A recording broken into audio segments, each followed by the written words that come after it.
What's up, tribe? How you guys doing? Go ahead and hit that subscribe button. I hope you like this video. This is Married to I was gonna say Married to Medicine. This is Married at First Sight, season 12, the reunion part 2. So, for whatever reason my DVR started taping late, so I missed like the first 15 minutes. But it seems like the first 15 minutes was more Paige and Chris shenanigans, and I'm okay with that. I don't have the energy for it. Suffice to say, Chris left. Okay, and then we saw what I picked up was Paige's friend was talking to her, and she was like, "Listen, my friend is gonna need some time for healing. My friend is gonna need some time to, really process this whole situation because it was what it was, and it went down the way it went down." So, with that being said, yeah. There's that. That's that on that. Then we have Jacob and Haley.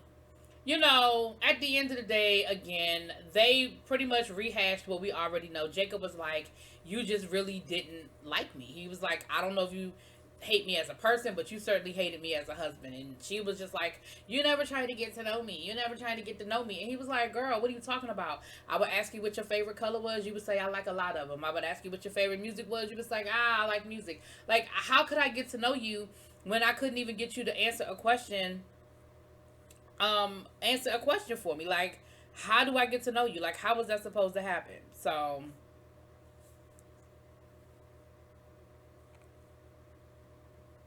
I'm sorry. Oh God. So I got a text real quick.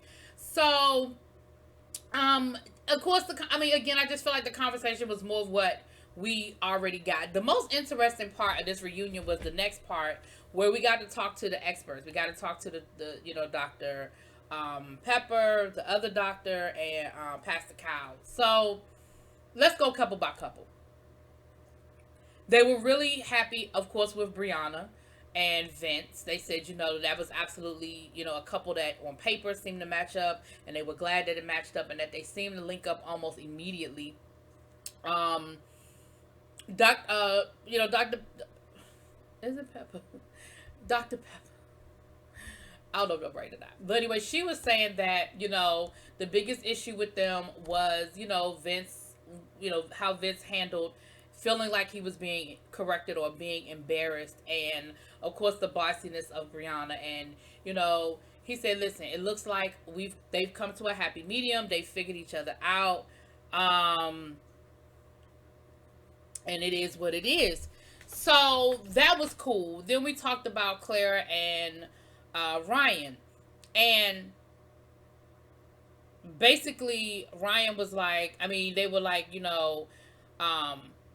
we finally got Ryan to admit, to say that he loved her, and the doctors were like, "Well, we know that he loved her. Like, we knew that was that he loved her before he admitted that he loved her. So that wasn't really the case. Just the fact that he was comfortable in saying it. They said that Ryan is just a very deliberate person. He's a very, this goes first, this goes second, this goes third kind of person. And so with somebody like that, it's always hard to, they have to do it in their own time and they have to do it in their own way. But the doctors are confident that again was another, match that seemed to work out. Now, they said that they feel like out of the couples that stayed together, the couple had the most to work on was Eric and Virginia.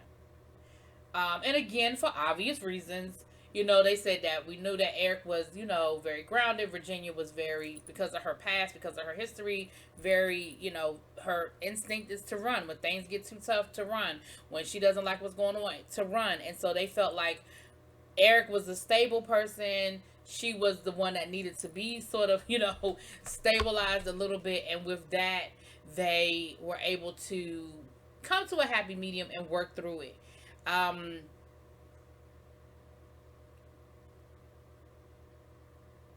They sort of brought up the political thing again, and how, there are couples who don't share the same political values and, social concerns that work, that work out.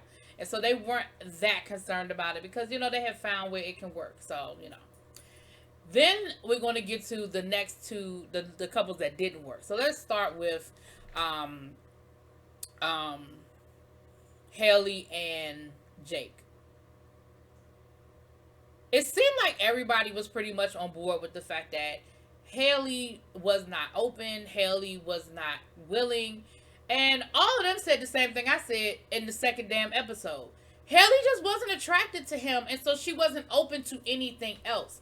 They said that on paper, she said a lot of things that she didn't necessarily do. For example, she said that she likes to cuddle. She said that, she liked to be an affectionate person, yet with him, she wasn't. And they even showed a deleted scene when they were doing the exercise about the questions in the fishbowl. And one of the things was, okay, you got to hold hands for the rest of the rest of this exercise. And Haley was like, I don't like holding hands. I really don't like holding hands. And Jacob was like, okay, but it's just an exercise. Like, it's 10 minutes. Like, you can't. And the doctors were like, see, that's it. Like, and for somebody to have to constantly be rejected, that is a hard pill to swallow. That's a hard thing to have to deal with, to constantly be rejected over and over again. And essentially, that's what Ryan was doing to Haley.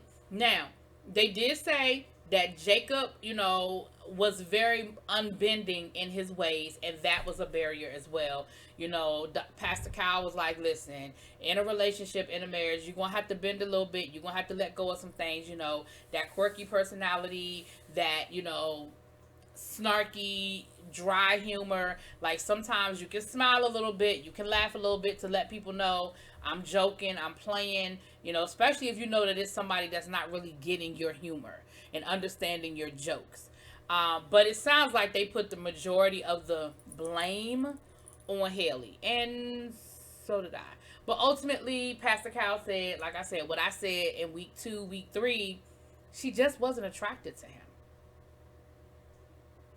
That's it. That's all. I just don't think. I think there are things that Jacob could have done to make it a more easier 8 weeks, but I still think they would have ended up separating at the end of the 8 weeks. Lord, then we're going to get to the obvious two, Paige and Chris. All of them said that Chris played the game to get on the show. He said what needed to be said. He said he was open. He said he was willing. He said he did this and he did that. And yes, this and yes, that. And they thought that he would be perfect for the show because he played the game. See, that's that narcissism shit.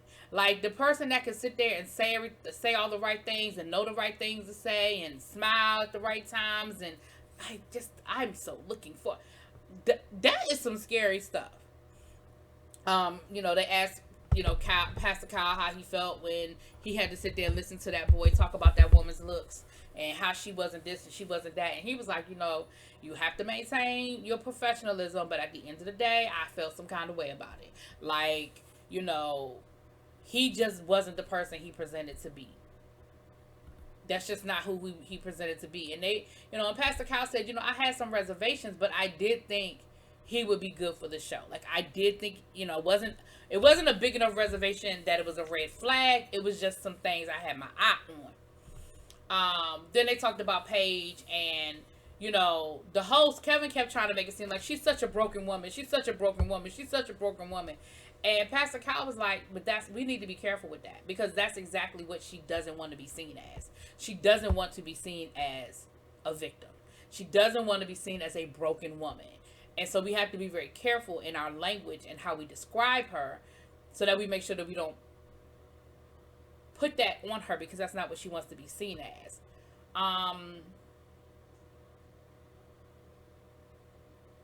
That's great that she don't want to be seen that way, but kind of what y'all, boo. Then all of the couples came back, minus Chris.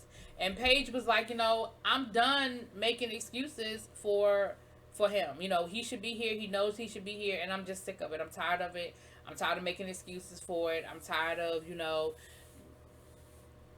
sitting down and playing, yada, yada, yada. Like, this is what he is, and it is what it is, and I'm done with it. Like, I'm over it, and I'm done with it. And the rest of the couple just kind of was like, yeah, it was great, it was a great experience. Oh, I'm so glad it happened. Oh, yeah. Okay, And that was pretty much it, y'all. Now, listen, just when I thought this thing was over and I could delete it out my DVR and didn't have to worry about this show no more, it looks like it's another episode next week. Does this show ever end? So next week looks like another like follow-up to see what's going on with the couples now that the cameras are off, but the cameras are back on because y'all there. I don't know. It looks like Paige is dating. It looks like Haley is dating. And everybody else is moving it together. It looks like Vince and Brianna are looking at buying a home. So, I don't know if, I'll watch it. I don't know if I'm going to do like no whole review on it, but we'll see what it is, y'all. I'll talk to y'all later. Peace.